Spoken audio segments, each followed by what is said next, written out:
Você já parou para pensar no que faria se acordasse amanhã milionário? Mudar de vida, ter uma boa casa, um bom carro, um sítiozinho. E até comprar um apartamento na praia, né? Por que não? Aquele bilhete simples, comprado quase sem esperança, de repente muda tudo. A vida vira outra. Dinheiro na conta, respeito, liberdade, luxo. O sonho que todo brasileiro já teve pelo menos uma vez. Mas agora, deixa eu te fazer outra pergunta.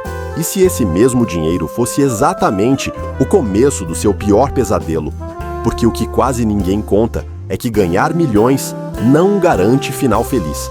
Às vezes, garante o contrário: pressão, gente interesseira, decisões erradas, vingança, orgulho. E quando você percebe, tudo acabou. Hoje você vai conhecer 5 brasileiros que viveram isso na pele. Pessoas comuns que ganharam fortunas gigantes na loteria. Tiveram fama, luxo, tudo o que o dinheiro podia comprar. E hoje vivem esquecidas, sem nada. Cardápio diferente todos os dias. Cardápio de mulher? É, cardápio de mulher. Penso tudo isso, mas na época eu não pensava nisso. Na época você pensava em quê? Na época só pensava em farra, em curtir, mulher, bebida. Alguns chegaram a morar na rua, outros viraram invisíveis. Essas histórias não são só sobre dinheiro, são sobre escolhas, sobre preparo, sobre o preço de não saber lidar com a própria sorte. E a primeira história começa de um jeito absurdo, com um jovem milionário, uma vingança e uma simples calçada em Salvador, que marcou o início da queda de tudo. Respira fundo, porque a partir de agora, cada história só fica mais pesada. Antônio Domingos tinha só 19 anos quando a vida dele virou do avesso. Em 1983, ele acertou a loteria e, da noite para o dia, se tornou dono de uma fortuna que hoje passaria fácil dos 30 milhões de reais. Para um garoto jovem, sem experiência nenhuma com dinheiro, aquilo parecia mais do que um prêmio, parecia poder absoluto. E foi exatamente assim que ele passou a viver. Hotéis de luxo, carros caros, festas que não tinham hora para acabar. Tem gente que diz que se um pneu furasse, Antônio largava o carro onde estava e comprava outro no mesmo dia. Roupa não era para guardar, era para usar e jogar fora. Dinheiro para ele parecia infinito. Mas o detalhe mais absurdo dessa história envolve um lugar específico, o Hotel da Bahia, em Salvador. Na época, era o hotel mais caro da cidade. E foi ali que Antônio decidiu morar por 1 ano e 6 meses, na suíte presidencial. Não era conforto, era vingança. Antes de ser rico, ele conta que era constantemente enxotado da calçada, em frente ao hotel. Seguranças mandavam ele sair, atravessar a rua, como se ele não tivesse direito nem de passar por ali. Quando ficou milionário, a primeira coisa que fez foi simples e cruel. Agora eu posso, agora eu vou morar aqui. Só que o dinheiro não dura quando a cabeça não acompanha. As contas começaram a chegar, os gastos não diminuíram e, quando Antônio percebeu, não tinha sobrado nada. Hoje, ele não tem patrimônio, não tem milhões, não tem luxo. A conta bancária, zerada. O jovem que viveu como rei precisou aceitar uma realidade dura e silenciosa. E essa é só a primeira história. Porque se o Antônio perdeu tudo por excesso e orgulho, o próximo caso é ainda mais revoltante, já que envolve confiança, traição e um amigo que levou embora não só o dinheiro, mas toda a esperança junto. Fredolino José Pereira nunca teve vida fácil. Já idoso, acostumado a fazer bicos e apertar o cinto, ele apostava na loteria, quase como quem brinca, sem grandes expectativas, sem imaginar que aquilo pudesse mudar tudo. Até que, em 2018, o improvável aconteceu. Fredolino ganhou mais de 10 milhões de reais na Mega Sena. Da noite para o dia, o homem simples virou milionário. E diferente do que muita gente imagina, ele não saiu gastando com luxo, festa ou ostentação. O sonho dele era outro. Queria investir, queria garantir um futuro tranquilo. Foi aí que entrou alguém que parecia a solução, mas era o começo do pesadelo. Um homem que se dizia amigo se aproximou, ganhou confiança, virou presença constante. Falava bonito, entendia de negócios, prometia ajudar. Juntos, decidiram abrir uma funerária, um investimento que, Segundo o amigo, não tinha erro. Mas para isso, Fredolino cometeu o erro que mudaria tudo. Entregou o cartão bancário, entregou a senha, entregou a própria vida financeira na mão de outra pessoa. O dinheiro começou a sumir. Saques, transferências, compras de carros, sítios. Quando Fredolino percebeu o que estava acontecendo, já era tarde demais. Na conta, restaram apenas centavos. O homem que tinha milhões voltou a viver de bicos. Hoje, ele sobrevive afiando ferramentas, tentando se virar como dá. Enquanto isso, luta na justiça para tentar recuperar o que é seu por direito. Essa história não é só sobre dinheiro perdido. É sobre confiança quebrada, sobre acreditar demais quando se deveria desconfiar. E se você acha que esse tipo de tragédia só acontece com gente simples ou inocente, espera até ver o próximo caso, porque agora a gente volta no tempo para conhecer um dos primeiros milionários do Brasil. Antes mesmo da Mega Sena existir, Nivaldo Eduardo dos Santos já sabia o que era ficar milionário da noite para o dia. Em 1972, ele acertou o concurso da loteria esportiva, algo raríssimo na época, e ganhou o equivalente a quase 7 milhões de reais em valores de hoje. O Brasil ainda vivia outro tempo. Ser milionário naquele período não era só ter dinheiro, era status, era respeito automático, era viver como poucos. E Nivaldo mergulhou de cabeça nessa nova vida. Vieram as festas, as viagens constantes, os amigos que surgiam de todos os lados, mulheres, carros caros, ostentação sem medo. Chegou a ter 5 Dodge Dart ao mesmo tempo na garagem. Quando tinha jogo do Bahia no Rio de Janeiro, ele fretava avião para levar amigos. Dinheiro para ele parecia inesgotável. Mas o problema começou quando Nivaldo decidiu virar empresário, sem preparo nenhum. Entrou em negócios mal planejados, investimentos que nunca deram retorno. Oficinas, projetos falidos, dívidas trabalhistas. E o dinheiro que vinha fácil começou a ir embora ainda mais rápido. Amigos e parentes continuavam chegando, como ele mesmo dizia, como abelha no mel. E ele não sabia dizer não. Distribuía dinheiro achando que aquela montanha nunca ia acabar. Até que acabou. As dívidas cresceram, os processos se acumularam e Nivaldo perdeu tudo. Chegou a cumprir pena por conta dos problemas financeiros. Do luxo absoluto, sobrou apenas arrependimento. Hoje, quando relembra aquela fase, ele é direto. Viveu tudo o que quis, mas pagou um preço alto demais por não pensar no futuro. E se você acha que essa história já é dura, prepara o coração. Porque o próximo caso não envolve festa, nem exagero. Envolve um homem simples, enganado por um golpe tão cruel que tirou não só o dinheiro, mas o chão debaixo dos pés.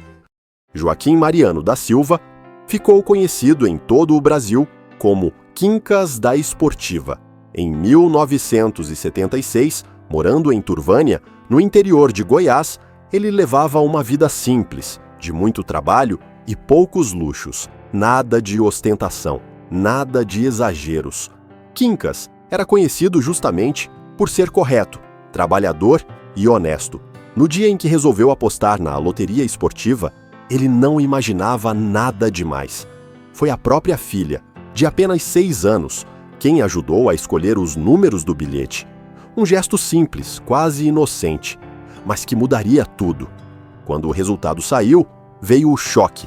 Quincas tinha ganhado o equivalente a cerca de 10 milhões de reais em valores de hoje.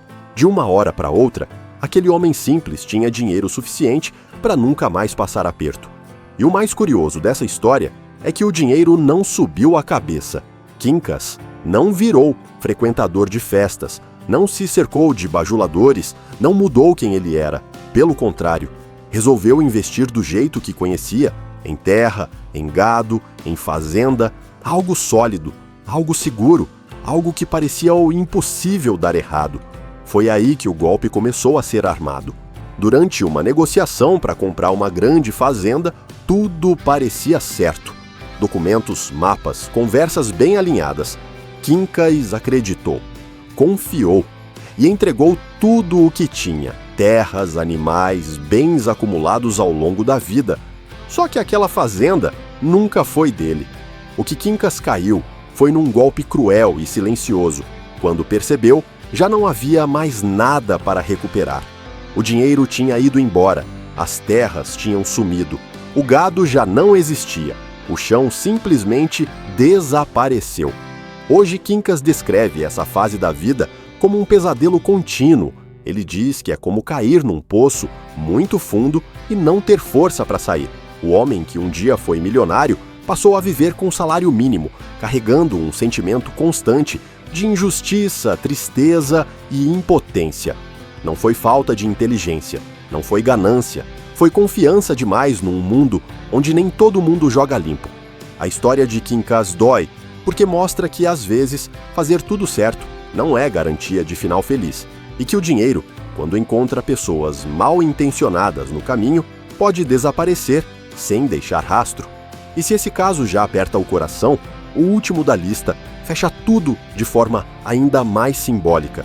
Porque agora a gente vai conhecer alguém que não caiu em golpe nenhum, mas que mesmo assim perdeu tudo. A história de Alvino Ferreira não tem vilão escondido, não tem golpe mirabolante, não tem traição de amigo. E talvez por isso ela seja uma das mais duras de todas. Antes da loteria, Alvino era vendedor de picolé em Goiás. Vida simples, rotina pesada, sol quente na cabeça e pouco dinheiro no bolso. Daqueles trabalhadores que passam o dia inteiro na rua, empurrando o carrinho, contando moeda no fim do dia para ver se deu para pagar as contas. Nada indicava que algo fora do comum fosse acontecer. Mas em 2001, a sorte resolveu bater na porta dele. Alvino acertou a Mega Sena e ganhou mais de R$1 milhão. Naquele momento, isso significava mudar de vida por completo. E mudou. O carrinho de picolé ficou para trás. Vieram os carros novos, as viagens, os presentes caros. Amigos e parentes começaram a aparecer com mais frequência. A vida virou uma sequência de dias bons, sem preocupação com o amanhã. Durante quase 2 anos, Alvino viveu o que parecia um sonho. A sensação era de liberdade total. Sem patrão, sem horário, sem limite, o dinheiro estava ali, disponível, e parecia que nunca ia acabar. Só que junto com esse dinheiro veio uma ilusão perigosa. A ideia de que dava para aproveitar hoje e pensar no futuro depois. A falsa certeza de que sempre haveria mais. Alvino não investiu, não procurou orientação, não separou uma parte para guardar. Gastava como quem acredita que a sorte é eterna. E o problema do dinheiro fácil é esse. Ele acaba sem avisar. Quando Alvino começou a perceber que a conta estava diminuindo, já era tarde demais. As despesas continuavam altas, o padrão de vida não baixava e o dinheiro ia embora em silêncio. Até que um dia, acabou. O choque foi brutal. Não tinha reserva, não tinha renda fixa, não tinha plano B. Os amigos que viviam por perto sumiram. As visitas ficaram raras. O telefone parou de tocar. O conforto virou lembrança. Sem alternativa, Alvino precisou encarar a realidade do jeito mais duro possível. Voltou para a rua. Voltou para o carrinho de picolé.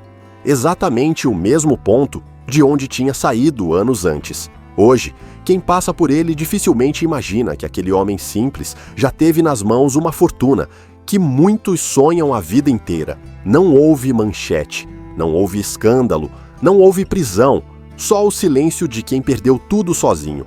A história de Alvino machuca porque ela é direta. Ela mostra que nem sempre a queda vem de fora. Às vezes, ela nasce dentro da própria cabeça, na falta de preparo, na ilusão de que o amanhã pode esperar. Esse caso fecha essa lista de forma simbólica e pesada, porque mostra que, sem planejamento, o dinheiro chega, faz barulho, muda tudo por um tempo e vai embora. E quando ele vai, a vida real continua ali esperando, sem aplauso, sem luxo, sem segunda chance fácil. Depois de ouvir todas essas histórias, uma coisa fica clara: ganhar dinheiro não é o final da história. Na verdade, muitas vezes é só o começo do problema. Aqui a gente viu 5 vidas completamente diferentes, 5 caminhos que nunca se cruzaram, mas que terminaram no mesmo lugar, no arrependimento, no silêncio, na pergunta que chega tarde demais: onde foi que eu errei? O Antônio achou que o dinheiro era uma forma de revanche contra o mundo. O Fredolino acreditou que a amizade verdadeira existia quando a conta bancária estava cheia. O Nivaldo viveu como se o amanhã nunca fosse chegar. O Quincas confiou demais na palavra de quem parecia correto. E o Alvino simplesmente acreditou que aquele dinheiro ia durar para sempre. Nenhum deles acordou um dia pensando: vou perder tudo. Pelo contrário, todos achavam que estavam vivendo o melhor momento da vida. E é aí que mora o perigo, porque o dinheiro tem um efeito silencioso. Ele não muda quem você é. Ele só aumenta tudo. Aumenta o ego, aumenta os erros, aumenta a confiança em quem não merece, aumenta a ilusão de controle. E quando você percebe, já foi. O que essas histórias mostram é que o problema nunca foi só gastar demais. O problema foi não ter preparo emocional, não saber dizer não, não entender que dinheiro não é infinito e muito menos garantia de felicidade. Ganhar milhões não vem com um manual, não vem com alguém do lado avisando que a pressão vai aumentar, que gente interesseira vai aparecer, que decisões simples podem custar tudo. E quando o dinheiro acaba, a queda é dura, porque não some só o luxo, some o respeito falso, somem os amigos de ocasião, some a sensação de importância. O que sobra é você e as escolhas que fez. Talvez a parte mais triste dessas histórias não seja ver ex-milionários trabalhando duro de novo. Isso, por si só, não é fracasso. Fracasso é não aprender nada. Fracasso é acreditar que a sorte resolve tudo.